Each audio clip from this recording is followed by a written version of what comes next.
Conference का इस surgical workshop के है blind. By blind, I mean the extraocular blindness which comes in the domain of ENT, and deafness we all know. The second aim of the conference is that we should have an early detection of cancer. और उससे क्या फायदा होगा? आज robotic system is in place. By the robotic system, we can perform those surgeries जो एक time पे हम कहते थे inoperable है, और उनको क्या दिया जाता था, you have a short life, इनकी सेवा करो and that's it.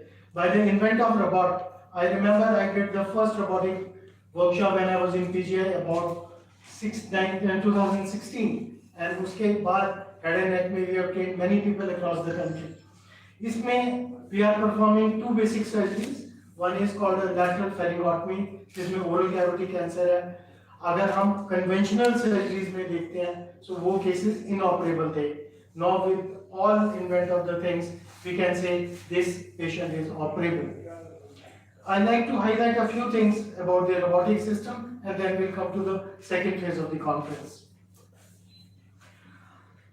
अगर हम रोबोट की बात करते हैं, we say it is a minimal invasive technique. Why I say minimal invasive? Because when we used to operate, I have more than 35 years of experience now. We used to give an external cuts. You must have seen people, celebrities coming on the TV screens with a lot of deformities.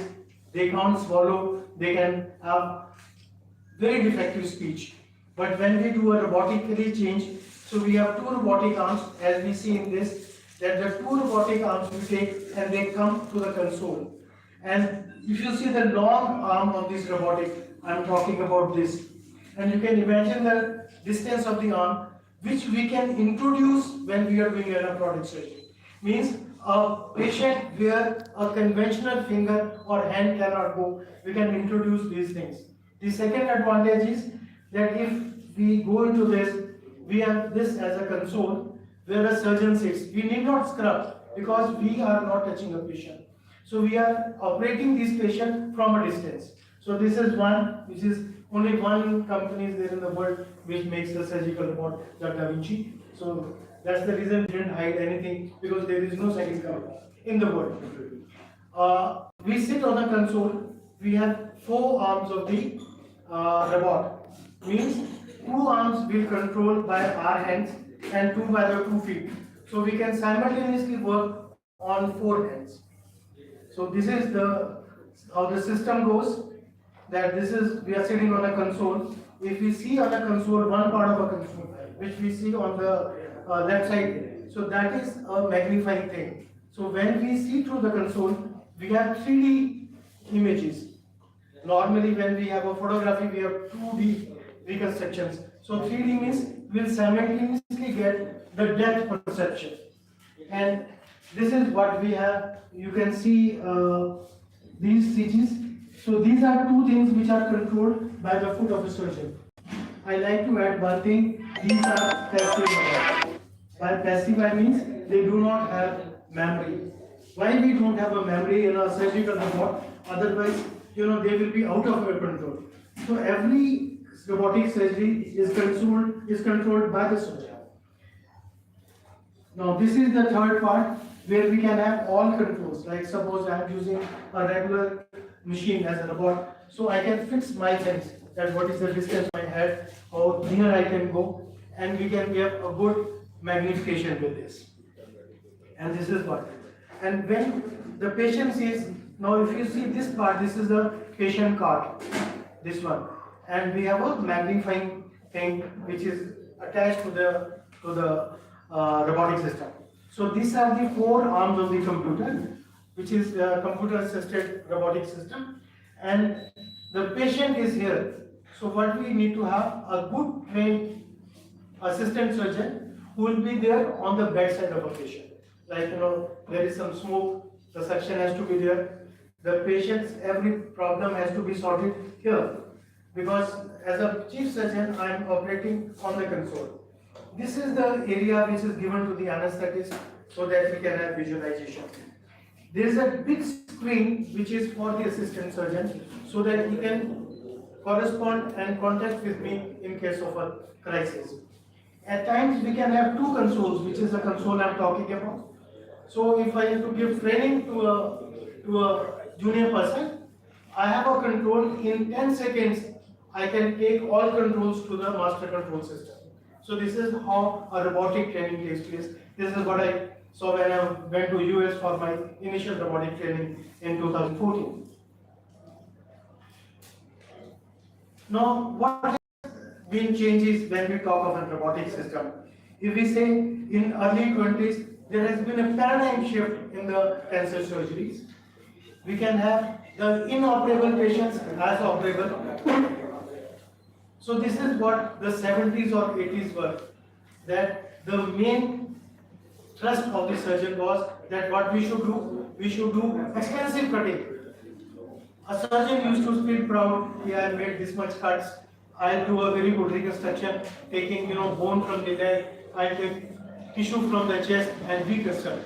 So that was in 70s, 80s. But in 90s, there was a change. The change was that we should have an organ preservation protocol. We should cut, we shouldn't throw, we should have organ preservation, and that is the way that everything was taken away by a chemo radiation. कि हम chemo radiation लेंगे, after radiation जो residual tumour होगा उसके अंदर as a surgeon we do surgery surgeries. Then came 21st century where again the things changed. There was a very good study, I was one of the co-guides into this, it was done in US, where we compared simple radiation, a combination of a chemo radiation and surgery. And what we found, if we give radiation alone at the worst prognosis compared to when we give a chemo radiation followed by the surgery. So what we want to have in any cancer, suppose I am cutting this much piece of a cancer, I want the periphery should be free of cancer. So when we do a robotic, we have to go that much deep that I give a margin which are free from tumor. Now we can have something cosmetic things which we are doing robotic assisted direct surgeries. Many people come, I don't want a scar on my leg. The neck dissection where people say, I don't want a scar on my leg. So robotically we can introduce by making very small cuts in the upper part of chest which heal without a scar, and big thyroids can be delivered. Now this is something very important what I talked about, particularly a tumor which is inside the throat. If you see this particularly pic, this is the voice box. Suppose you have a cancer area, this is a cancer area. So these are the areas where a human finger cannot reach.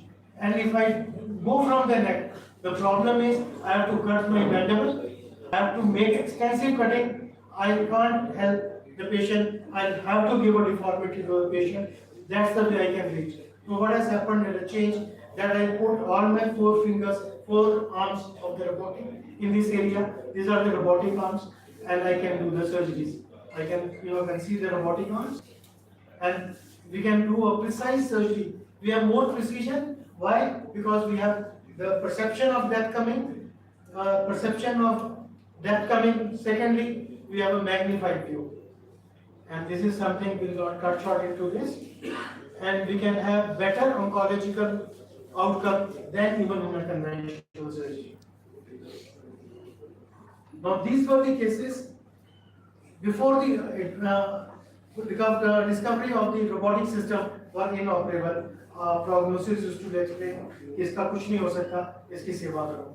But now we have seen a very good outcome with the robotic surgeries. This is robotic tonsillectomy, means it's not a tonsil. It is called a lateral pharyngectomy. Means everything inside the throat can be salvaged and cut. Where we can go to the depth that the main vessel, around the vessel, we can perform a surgery and deliver en-bloc tumor given the resection-free margins. To conclude, I'll say I've given everything in my press notes, that there are 2 important things. One, where I need your support. The basic cause of cancer in oral cavity is the tobacco chewing, or gutka chewing, and when gutka chewing is combined with an alcohol. We should have, we should join hands in this, that we should pressurize the authorities that they should have blanket ban on a tobacco sale value manufacture of tobacco, so that these carcinogenic products we can save. The second will be to all participants. We have already registered around 300 people now. Yesterday we had 250 delegates, because we cannot include more people, because this is a training program, that when they go out, I tell each and every junior person who is attending this workshop that the message is, please deliver this technology, or you should guide your patients even in the periphery, that this is the remedies available in the world or in the country, where we can know that this should be the target therapy when we treat a patient. Lastly, I request everybody, for at least tobacco, please join hands, and we can do this. And I, on behalf of my team and the institution, we are ready to do free services wherever the government wants, that early detection camps are going on. It will be absolutely free, just for early detection of cancer patients. Thank you very much. I invite all questions.